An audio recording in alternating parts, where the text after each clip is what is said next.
आज के समय में ना शब्द कोई नहीं सुनना चाहता। हर कोई चाहता है कि लोग उन्हें उनके काम के लिए हाँ ही कहें, फिर चाहे उनका काम बिगड़े या फिर बने। दोस्तों, जिंदगी में इनकार का भी अपना एक महत्व है। हर काम के लिए हाँ नहीं कहा जा सकता और हर काम जिसके लिए कोई व्यक्ति हाँ कहे जरूरी नहीं है कि वह सही ही हो। आज की इस कहानी के जरिए आप सीखेंगे कि क्यों कभी कभी हमें दूसरों के इनकार को भी अपनाना चाहिए। साथ ही अगर किसी काम से दूसरों का नुकसान होने की संभावना हो तो हमें खुद भी उन्हें उस चीज के लिए मना कर देना चाहिए। कई लोग ऐसे होते हैं जो खुद के फैसले खुद ही लेते हैं, ना वो दूसरे से कुछ पूछते हैं और ना ही उनकी जिंदगी में कोई ऐसा होता है जो उन्हें मना कर सके। ऐसी स्थिति में ऐसे लोग कई बार ऐसे काम कर जाते हैं जिनसे उनकी जिंदगी में मुसीबतें बढ़ जाती है और फिर वो ये सोचते हैं काश किसी ने मना किया होता। बहुत समय पहले की बात है। एक घने जंगल में एक चिड़िया अपने बच्चों के साथ रहा करती थी।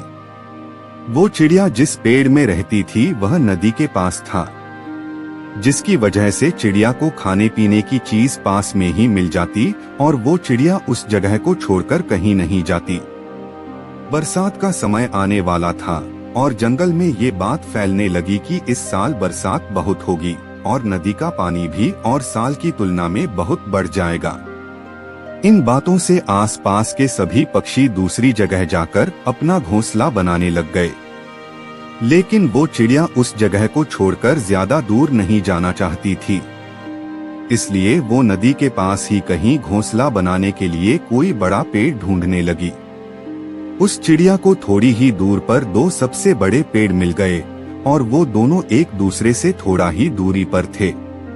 चिड़िया पहले वाले पेड़ के पास गई और बोली, बरसात का समय आने वाला है और इस बार बरसात भी ज्यादा होने वाली है, इसलिए बरसात का समय निकल जाने तक क्या मैं अपने बच्चों के साथ मिलकर तुम्हारी डाली पर घोंसला बनाकर रह सकती हूँ। उस पेड़ ने चिड़िया की बात सुनी। पेड़ कभी किसी को सहारा देने से मना नहीं करते, लेकिन उस पेड़ ने बहुत ही बेरुखी से उस चिड़िया को मना कर दिया और किसी दूसरे पेड़ में घोंसला बनाने की नसीहत दे दी। चिड़िया दुखी हो गई क्योंकि वो पेड़ सबसे बड़ा था। इसके बाद चिड़िया दूसरे पेड़ के पास गई तो उस पेड़ ने चिड़िया की मजबूरी को समझा और घोंसला बनाने की अनुमति दे दी। बरसात के दिन शुरू हो गए और एक दिन बहुत तेज बारिश हुई। सुबह से शाम हो गई लेकिन बरसात रुकी नहीं। धीरे धीरे नदी का पानी बढ़ने लगा और देखते ही देखते वो पहला पेड़ नदी के तेज बहाव से खुद को बचा नहीं पाया और गिरकर नदी में बहने लगा। उस पेड़ को बहता देखकर चिड़िया बोली, ऐ पेड़, एक दिन मैं तुमसे सहारा मांगने आई थी, परंतु तुमने बड़ी ही बेरुखी से मुझे मना कर दिया था और आज उसी की सजा भगवान ने तुम्हें दी है। उस पेड़ ने बड़े ही शांत मन से चिड़िया से कहा, मैं ये बात पहले ही जानता था कि मेरी जड़ें बहुत कमजोर हैं और इस बार की बरसात में मैं टिक नहीं पाऊंगा। मैं तुम्हारी और तुम्हारे बच्चों की जान खतरे में नहीं डालना चाहता था, इसलिए उस दिन मुझे तुम्हें मना करना पड़ा।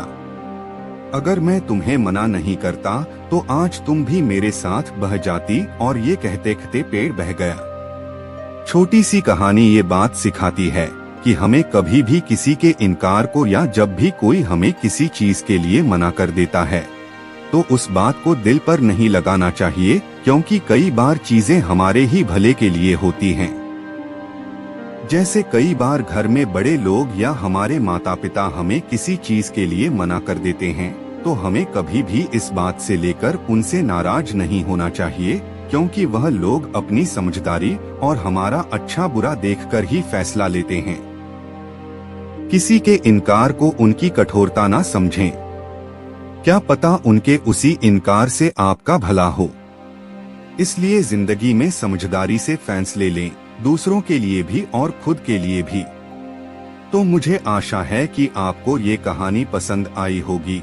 ऐसी ही और भी कहानियाँ सुनने के लिए वीडियो को लाइक कर दे और चैनल को सब्सक्राइब कर ले।